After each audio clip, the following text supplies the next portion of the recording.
Super test, super. যার রস আমরা এতক্ষণ ধরে খেলাম, টেস্ট করলাম, সেই দিদিকে একটা আশীর্বাদ করুন। এটা চিনতে পেরেছেন কি?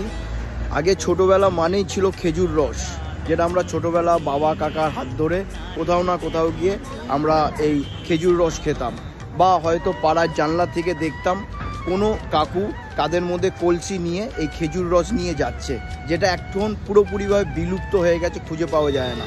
তাই ডোমজুড়ে এক অচিন গ্রামে আমি চলে এসেছি এই খেজুর রসের সন্ধানে, আর এই খেজুর রস খাচ্ছি। প্লিজ আপনারা যদি ডোমজুড়ে আসেন, এই দিদির বাড়িতে আসবেন, একদম ভিডিও মেন রোডের ওপর এই খেজুর রস।